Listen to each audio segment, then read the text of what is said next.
గురుకుల పాఠశాలలో కలుషిత ఆహారం తిని 114 మందికి పైగా విద్యార్థులు ఆసుపత్రి పాలయ్యారు. వీరిలో కొందరిని మెరుగైన వైద్యం కోసం గూడూరు, నెల్లూరులోని ఏరియా ఆసుపత్రికి తరలించారు. మిగిలిన 74 మంది విద్యార్థులకు నాయుడుపేట ప్రభుత్వ వైద్యశాలలో వైద్యం అందిస్తున్నారు. విద్యార్థులు ఎలాంటి ఆహారం తిన్నారు, వారికి అందుతున్న వైద్య సేవల గురించి నాయుడుపేట ప్రభుత్వ ఆసుపత్రి సూపరింటెండెంట్ డాక్టర్ చంద్రకళతో మా ప్రతినిధి Sagar Reddy face to face.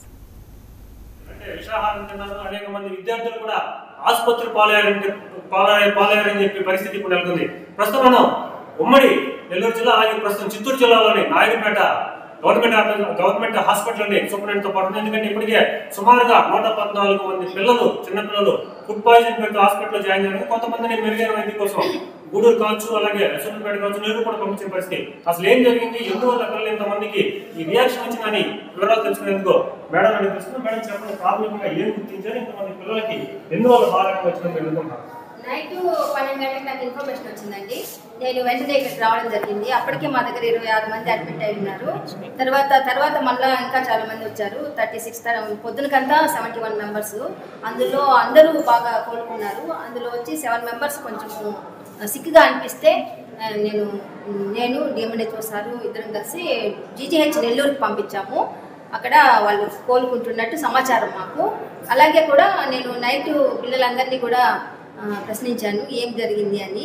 తర్వాత వారు పిల్లలందరూ చెప్పిన విషయం ఏంటంటే, మాకు పూరి తిన్నాము, పొద్దున్న పూరిలోకి కర్రీ తిన్నాము. పూరి ముందు రోజు సాటర్డే నైట్ చేశారు, మార్నింగ్ పెట్టారు, అందువల్లే ఇలా జరిగింది మాకు అన్నట్టుగా అందరూ చెప్పారు. నేను అనుకుంటున్నాను ఈ విషయము ముఖ్యంగా చెప్పండి, మీరు వైద్యంగా చాలా అనుభవస్తులు. ఎటువంటి ఆహారం తిన్నప్పుడు ఎటువంటి పరిస్థితుల్లో ఈ విధమైన సింటమ్స్, మేము దద్దులు కావచ్చు, వాంతులు కావచ్చు, విరేచలు కావచ్చు అయ్యే అవకాశం మీరు అనుకుంటున్నారు? మామూలుగా అయితే ఈరోజనాలు అనేది వాటర్ బోన్తో రావచ్చు. ఫుడ్ పాయిజన్ అంటే మనం తీసుకునే ఫుడ్ కానీ, లేదంటే ముందు రోజువి సరిగ్గా వాటిని అంటే ముందు రోజు వండినవి మరుసటి రోజు తినడం వల్ల కానీ, లేదంటే చెడిపోయిన ఆహార పదార్థాలు తినడం వల్ల కానీ డయేరియా అనేది ఎక్కువగా వస్తుంది. ఇది పేగులకు వచ్చే ఇన్ఫెక్షన్. దానివల్ల వచ్చేసి పిల్లలు ఇంకా చెప్పాలంటే మార్నింగ్ నుంచి మోషన్స్ అవుతున్నాయి వాళ్ళకి. అయితే వాళ్ళు చిన్నపిల్లలు అవడం వల్ల సరిగ్గా అది ఏం కాదులే అని నెగ్లెక్ట్ చేయడంతో తర్వాత కూడా చికెన్ తినడం, తర్వాత ఆఫ్టర్నూన్ కానీ నైట్ కానీ మళ్ళీ అదే ఆహార పదార్థాలు తినడము, దానివల్ల కూడా ఇంకా ఎక్కువ సీరియస్ పరిస్థితి అయ్యి ఇక్కడికి వచ్చేసరికి చాలామంది పిల్లలు కూడా నీరసంగా చాలా అసలు అస్వస్థతతో ఉన్నారు. వచ్చినప్పటి నుంచి వాళ్ళకి ప్రతి ఒక్కరికి ఐవి సెలైన్ పెట్టి, అవసరమైన వాళ్ళకి 2 సైడ్లో కూడా ఐవి సెలైన్ పెట్టి, యాంటీబయాటిక్స్ ప్రతి ఒక్కటి కూడా వాళ్ళకి అంతా.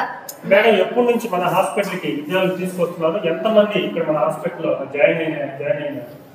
నిన్న 12 గంటల నుంచి అర్ధరాత్రి 12 గంటల నుంచి తీసుకొచ్చారు. ఈ సంఖ్య ఈరోజు మార్నింగ్ 9 అయ్యేసరికి 71కి చేరుకుంది. ఈ 71 మందిలో కూడా 63 మందిని మేము సేవ్ చేయగలిగాము. తర్వాత కొంతమంది కొంచెం మేము ఎంత ట్రీట్మెంట్ ఇచ్చినా కూడా రికవరీ రాకుండా ఉంటే వారిని కొంచెం మెరుగైన వైద్యం కోసము నెల్లూరు జీజీహెచ్. ముఖ్యంగా మీ అబ్జర్వేషన్ లో పిల్లలకి అంతా క్యూర్ అయ్యే అవకాశం ఉందా, లేదంటే ప్రమాదకరమైన పరిస్థితులు ఏమైనా గుర్తించారా? ఇక్కడైతే మరి అంత సీరియస్ అయిన విషయాలు అయితే నా నోటీస్కి రాలేదు. నేను అందరినీ చూశాను, అందరూ బాగున్నారు.